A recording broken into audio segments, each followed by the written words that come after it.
Tuig 2021, sang ginbitbit ni Heidelin Diaz ang kadungganan bilang labing-una nga Filipino athlete nga nagdaog sang gold medal sa Olympics. Ini ang pinaagi sa weightlifting. Bangod sa sini nga kadalagaan, nagbukas ang ganhaan para sa handom sa iwang mga Filipino weightlifter nga makakuha man sang medalya sa among sport. Sa karon gani, todo na ang pagpaghanda sang samahang weightlifting ng Pilipinas para makadugang sa pagkilala sa pungsod sa among sport. Are sure shot kuno ang handom nga madugangan pagid ang aton Olympic gold pinagi sa weightlifting ang tutukan ta sang spotlight this morning. This morning mga piso tutukan naton kun lang natawag sa madamo nga sports enthusiast diri sa pungsod Pilipinas nga ang weightlifting ang makabig naton gold mine sa Olympics sang tagsa ka Filipino athlete. With us this morning is former Bacolod City Mayor and Congressman Monico Puentevilla nga sa karon nagapungko bilang SWP President o kon samahang weightlifting ng Pilipinas. Mayor, good morning. Welcome to the program. Hi, may aga. Morning, mga aga sa tanan sa aton nga GMA Regional early morning edition. We know you as a politician, sportsman, singer, biritero kag basketballista. Nga kag paano ka na linya sa weightlifting? College pa ko, gampang ko basketball for Lasal, Manila. Ganam ko nga, hindi kakwa ang Pilipinas gold medal sa Olympics. Until I got married, had a family. Amo lang ginindam ko because my late father was a sportsman. Then by the grace of God, nag-PEC commissioner ako. And appointed by President, my favorite Fidel Valdez Ramos. So I have been more than 6 years in the Philippine Sports Commission as your commissioner. Then dito ko nakita, after more than 6 years, nga mapili ako sa isa ka event, isa ka hampang, nga basi may chance makamedalya. Mr. Alino, who was the president of weightlifting, called me for a meeting in Cebu in order to take over weightlifting. For more than 20 years nga nauyatan kong weightlifting, and Heidelin was only 12 years old. So suddenly, muna nakakuha ko sang medalya through Heidelin. Naswerte kami dito sa Tokyo.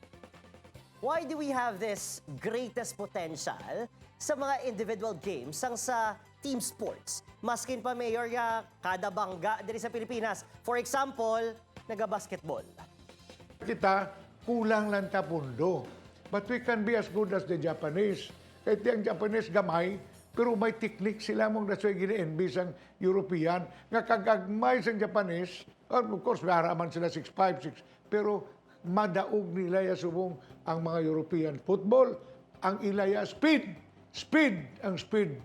That's why kita, kinahanglan individual events lang taanay. Archery, when I height, shooting, table tennis, swimming. But unfortunately, pilata, 7,000 islands. Tingnan dito kadaog sa swimming, Amo na nga, rely on individual, anay. Ang mahal ang akon weightlifter, siguro pulo lang sa Olympics. Tatlo ka weightlifter, may doktora, mga 7-8. Ang basketball, dalon mo sa Olympics, 25 siguro. Kimin sarap pila na. Ang volleyball, siguro mga 25 man. Di ka makuha budget. Kamusta naman ang preparasyon sang Team Pilipinas? Mga naglain-lain naton nga national team members sang aton Weightlifting Association para sa sambuha sa Olympics. I'm proud to say, nga daw wala yan akong ginasagi, hype, ginapadayaw pero kay Ubiena, kay AJ. Si Kaloy, Timan, ang kay Kaloy. But I tell you, I have 3 so far. Ang sa tatlo na, si Vanessa Sarno from Bohol, bantayan nyo. She's now, for me, number 2. Bako dyan Pilipina, let's be honest. Nagusugid lang ta, pero bako ng mga Pilipina. So, si Vanessa, right now, number 2 to the Chinese. I think she has a good chance sa Olympics. The government PEC has been very, very helpful all throughout these years. Kung wala ang bulik sa gobyerno, the government is the number one contributor sa aton. Then, ang DepEd, strengthen di palarong pambansa, damo kakulangan. Why gani weightlifting sa palaro? Na ano naman?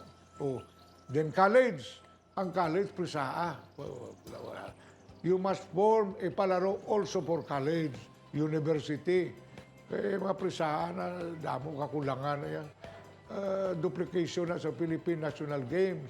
So, government, amo ginang mata, mo na makabulig. Amo ni, hindi magsalig lang sa gobyerno.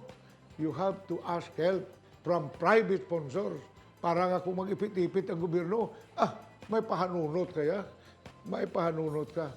So, let's keep up. Let's continue as long as we are here. Let's continue helping the country. You know, weightlifting gives inspiration.